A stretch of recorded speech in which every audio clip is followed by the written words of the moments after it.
कल की पढ़ाছিলাম अंक गणित के आधारभूत प्रमेय, ठीक है। और आज की अंक गणित के आधारभूत प्रमेय का व्यापक रूप माने कि बड़ रूप, ठीक है। माना x कोई भाज्य संख्या है, ठीक है। अगर भाज्य संख्या की जिनिस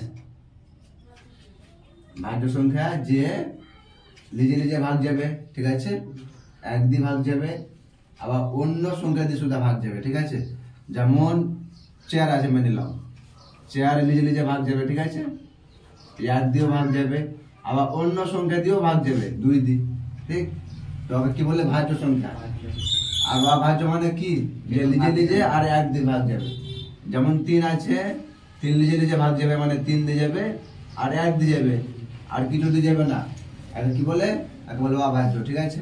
তো দেখো माना x कोई भाज्य संख्या है, x की x भाज्य संख्या, ठीक है।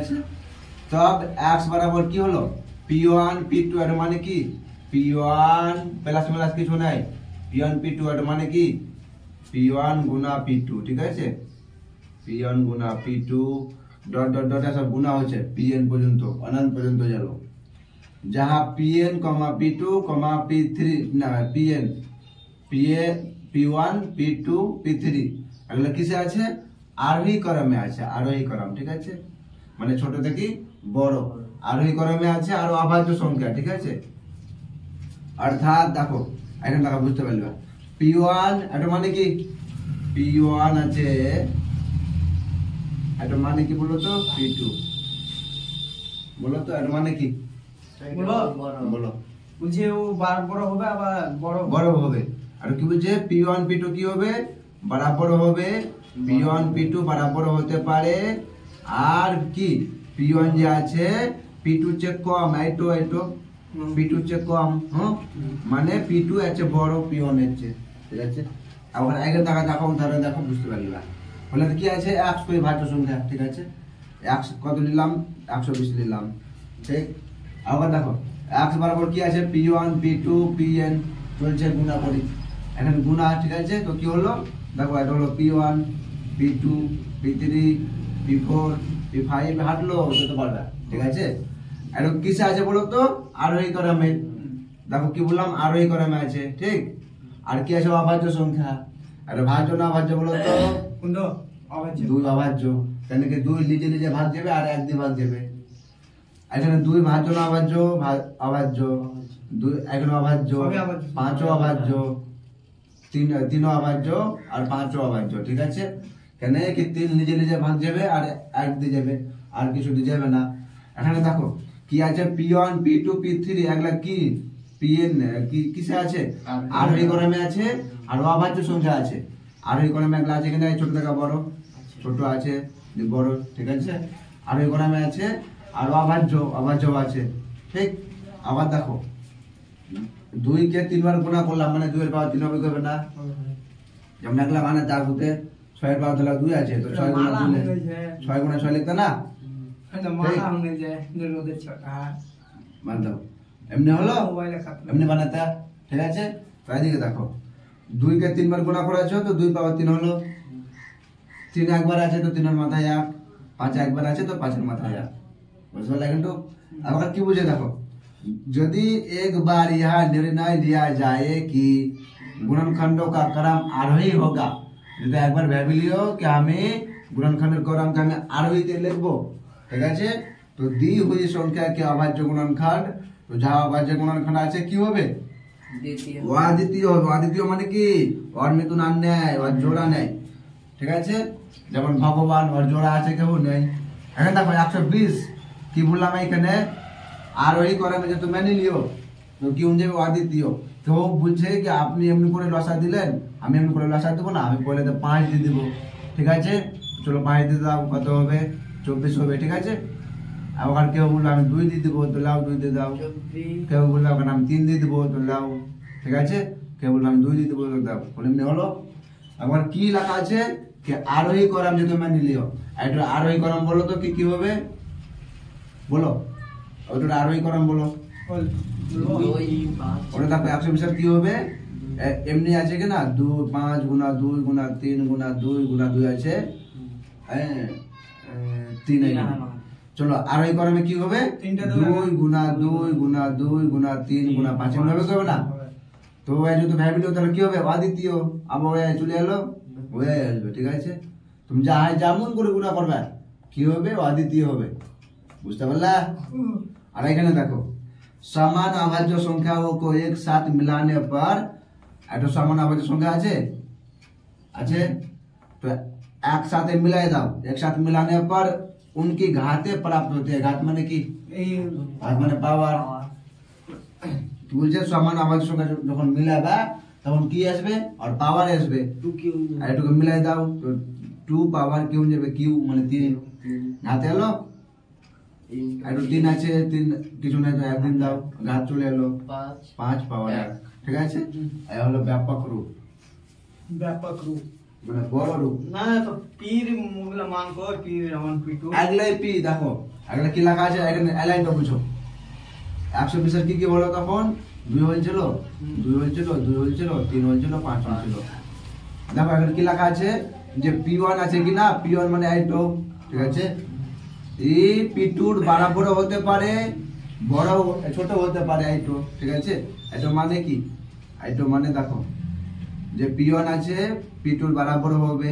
হতে পারে আর p1 যে আছে p2 ছোট হতে পারে ঠিক আছে তো এখানে দেখো p1 p2 বরাবর আছে কি নাই আছে তো এখানে ছোট হতে পারে তো ছোট নাই এখানে দেখো p2 কি আছে p2 আর p3 কি আছে p2 আর p3 দেখো বরাবর আছে ঠিক আছে আর এখানে দেখো p3 কি আছে p3 p4 এর কি আছে ছোট আছে মানে p4 বেশি আছে বুঝতে পারলা বরাবর হতে পারে বেশি হতে পারে ঠিক গুণনখণ্ড কাকে বলে দেখো গুণনখণ্ড মানে কি গুণা করে খণ্ড করা ঠিক আছে যেমন 20 আছে 20 কে কেউ বলছে কি আমি খণ্ড করব কেউ বলছে আমি একে ভাঙবো 4 গুণা 5 ঠিক আছে 4 5 20 এটা হবে গুণনখণ্ড ঠিক আছে আর 5 4 এটা গুণনখণ্ড বলা হবে কিন্তু অভাজ্য গুণনখণ্ড বলা হবে না কেন বলো তো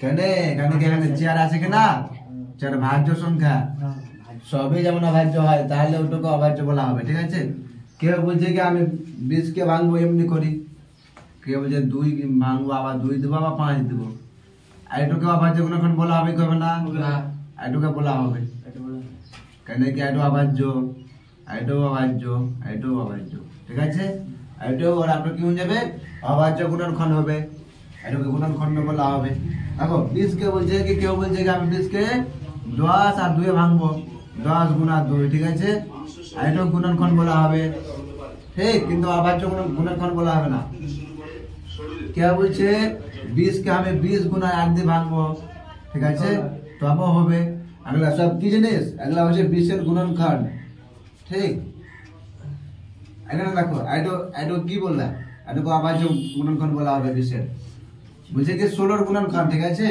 কে বলছে আমি 2 গুণা 8 করব কে বলছে আমি 4 গুণা 4 করব কে বলছে 16 গুণা 1 লিখবো কে বলছে 2 আমি 4 বার মানে গুণা করব 2 কে তো হয়ে যাবে কে বলছে 8 গুণা 2 লিখবো কে বলছে 2 গুণা 4 করব আগলা সবই গুণনখণ্ড ঠিক আছে আইনের মধ্যে অভাজ্য গুণনখণ্ড কোনটা বলো তো এটা হচ্ছে 16 অভাज्य गुणनखंड ठीक है কি লেখা আছে वे संख्या है जिन्हें गुणा करके दूसरी संख्या प्राप्त की जा सकती है এমনি সংখ্যা যাকে গুণা করে অন্য সংখ্যা পাবে মানে নাও 2 আছে ঠিক আছে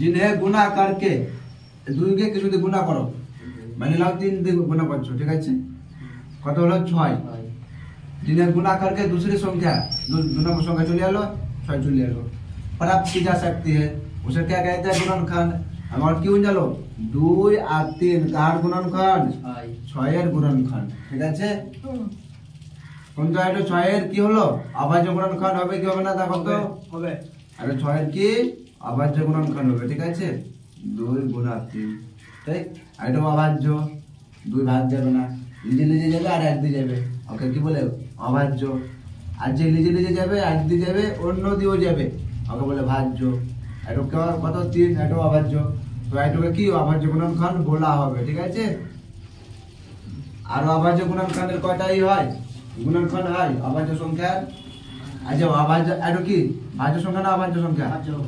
ভাজ্য। ঠিক আছে, আর ভাজ্য সংখ্যার গুণনখণ্ড কয়টা হবে? দুটোতে বেশি হবে।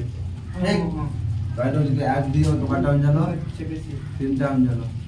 ঠিক, এখানে দেখো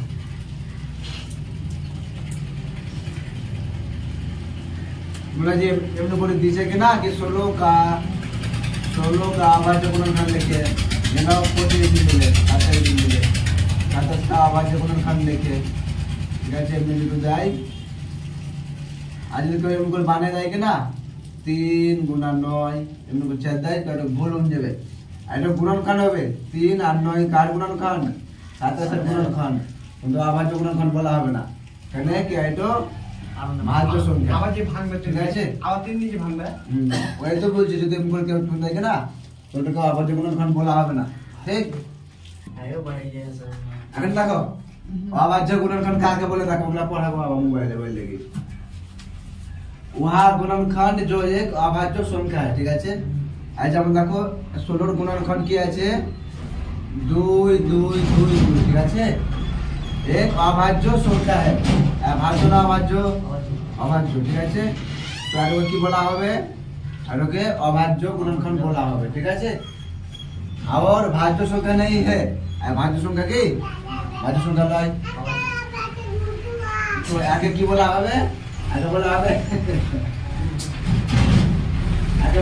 अभाज्य गुणनखंड। ঠিক আছে, কেউ লিখবে কি 2 দেখো কেউ 16 কে লসা করবে কি না, তো এমনি লিখে দিবে 8 হবে, এখানে 4 দিবে 2 দিন দিবে, তো এইটো গুণনখণ্ড বলা হবে। ঠিক আছে, কিন্তু अभाज्य गुणनखंड বলা হবে না। কেন বলো তো? এখানে 4 আছে, 4 ভাজ্য না অভাজ্য? 4 ভাজ্য, ওই লেগে এটাকে अभाज्य गुणनखंड বলা হবে না। ঠিক আছে, সে তো বলে कि 16 का अभाज्य गुणनखंड लिखे तो এইটো লিখবে, এইটো নয়। দেখো তোমাদের আর কোন একটা কোশ্চেন দেখো,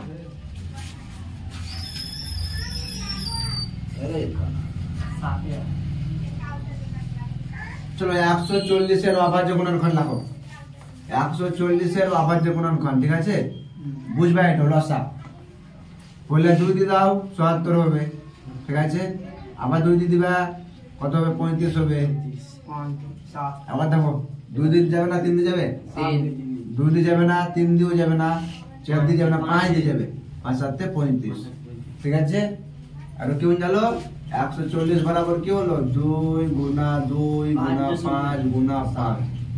কি বলেছে? अभाज्य गुणनखंड লিখে বলেছে। ঠিক আছে, তো তোমরা এখানে চেক করো ভুল হয়েছে কি না সহি হয়েছে। এটা ভাজ্য না অভাজ্য? অভাজ্য। এটা অভাজ্য, এটা অভাজ্য, এটা অভাজ্য, মানে ঠিক বলছে, নম্বরটাই লিখবা। কেউ যদি এমনি করে লেখে কি 140 লিখলাম আর ওখানে ডাইরেক্ট যেহেতু 4 দিয়ে দেয় কিনা কত হবে? 3 4 12, এখানে 2 35 হবে, 5 7 35। যদি কেউ 140 কে এমনি ভাবে রাখে তো ওটা ভুল হবে। ঠিক আছে, এটা अभाज्य गुणनखंड নয়, এটা ভুল হবে, ভুল। ঠিক আছে, তো এটা आंसर হবে, এটা কি হবে? आंसर হবে। ঠিক, ওটা কেমন করে কাটলে? কোনটা? 3 4 12 3 করে দিলে 35 ভাগ দিলে ভাগ পাওয়ার আর যদি পাওয়ার দিন দেয় থামো, ও বুঝেছি, সব বুঝেছি। 3 4 12 হলো, বাঁচবে 2, 15 নামলো, 4 5 20 হলো।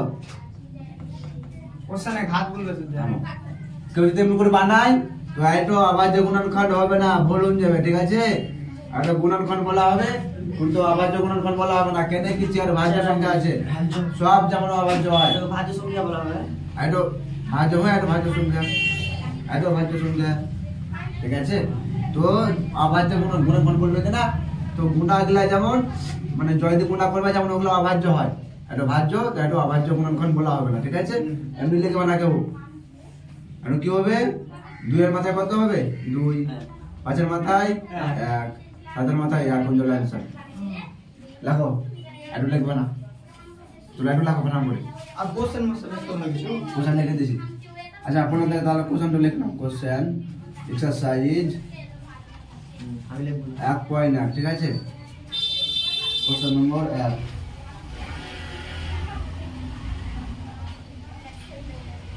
अभाज्य गुणनखंड, अभाज्य